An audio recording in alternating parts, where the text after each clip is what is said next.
Hey there, everyone. This is Dan from the Strength Coach Tutor. Today, we're going to go over estimating daily caloric intake. So, in other words, trying to determine how many calories you actually need to consume each day. And so, the best way to look at this, or to help us determine how many calories we need to consume each day, is to reference table 10.4 in the Essentials of Strength and Conditioning textbook. And so, this here is a copy of that table.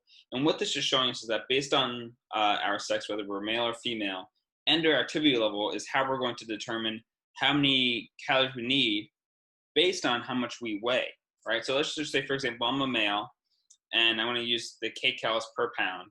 And let's just say I have a moderate activity level, right?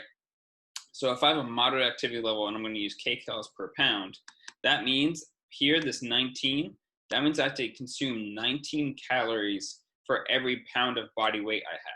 Same concept here for kilograms. Let's just say I weighed 75 kilograms. You would have to multiply the 75 times the 41 in order to get how many calories you need to consume each day. All right. And so that's what we're really looking at here. But now, where some of the ambiguity lies, though, is, how do you know if you have a light, moderate, or heavy activity level? So if you read the fine print underneath table 10.4 in the textbook, it gives a further explanation of this. And so for you to be considered in a light activity category, that's involving, walking, golfing, doing like house cleaning. If you are a waiter or waitress at a restaurant, they consider those activities to be light. When we discuss a moderate activity level, moderate is going to involve walking at a little bit faster pace, somewhere between 3.5 to 4 miles per hour. They say weeding and hoeing, like doing gardening work. They also mentioned skiing, tennis, and dancing as being part of that in that moderate category. And now when we go to heavy, the heavy activity levels involve walking with a load uphill, heavy manual digging, basketball, climbing, American football, and soccer. All right, so probably closer to the realm of where we really discuss a lot of our team sports. Again, they mentioned basketball, American football, and soccer. Those are some of the main team sports that we obviously play and work with in our field, right?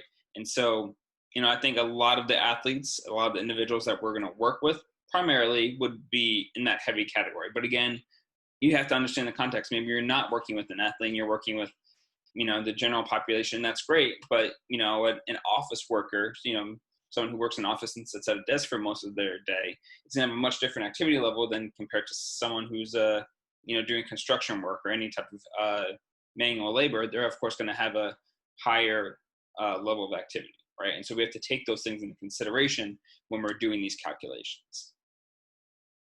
So now let's go ahead here and review some questions or examples that we could possibly see on the exam, something that would be in a similar format, if you will. So this question is asking us, a Division I football player weighs 245 pounds or 111 kilograms. What is his estimated daily caloric need based on their activity level? So first step would be to determine the athlete's activity level, right? Because they're giving us the context of like who we're working with and what their weight is, right? And those are really the two things that we need. And of course, their sex. Of course, we need their sex as well. And we know that they're football players, so therefore they would be a male. But what all we have to do is that, based on what we were just talking about before, in terms of like what goes under each classification of light, moderate, or heavy activity levels, we know that football players are going to be in that heavy category. So right then and there, especially if we're going to be multiplying kcals per pounds, we already know which number that we're going to convert back to, right? So if we go refer back to our table, if you went back to the last slide, you would see that this individual, if we're using kcals per pound recommendation, that they need to consume 23 kcals per pound. So let's go ahead and see what that math looks like. So with that 23 kcals per pound recommendation, we would use that number times their weight, which again is 245 pounds. We multiply that together, and it is recommended that they would need to consume 5,635 calories.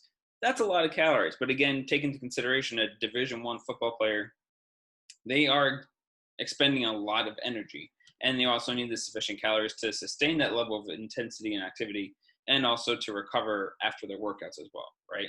So granted, the average individual is by no means going to consume that number of calories, but we're not dealing with an average individual here, right? So again, this is all about context when it comes to determining how many calories an individual needs. Now let's go on to another example. Okay, second example here. A female golfer weighs 130 pounds or 59 kilograms. What is her estimated daily caloric need based on their activity level? So again, referencing back when we gave examples of light, moderate, or heavy activity levels, golfing fit underneath that light category, right? So we know that we now have to be looking underneath the female side of that box, and we need to look under the light category, right? And again, whether or not you use the kcals per pound or kcals per kilogram recommendation, it's just based on whether or not they give you pounds or kilograms in the question and what your answer choices are asking for as well, right? If your answer choices are in kilograms, well, if they only give you kilograms in the question, then you have to use the kilogram recommendation. It's just simple as that, right? But again, going back to this activity level concept, golfers fit underneath that light category, and her recommendation would then be 16 kcals per pound. So on this next slide, let's see how we do that math there. So again, this last step here is to multiply the 16 kcals times the individual's body weight, and in this case, it's 130 pounds. So 16 times 130 would be 2,080 calories. That is the recommended caloric intake for this athlete. And again, this is taking into the context of their sport, meaning really their activity level and their sex. All right. So guys, this is in essence really how to determine how many calories you need. You can use this for your athletes. You could use this for yourself. You could use this for anyone that you work with, because it does a good job of taking into the context of like, what is this person doing on a daily basis? And, you know, based on what you do on a daily basis, some people are going to, you know, expend more energy. Some people are going to spend less. And that's going to dictate how many calories you need, right? And so I think this is a good and relatively easy way to calculate how many calories you should be consuming. Thanks, guys, for checking out today's video. I really appreciate it. Please keep checking back for more content to help you prepare for the NSCA CSCS exam. And again, you can always head to the strengthcoachtutor.com. Again, thestrengthcoachtutor.com to check out more of our content and again, prepare the best way that you can for the NSCA CSCS exam. Thanks, guys.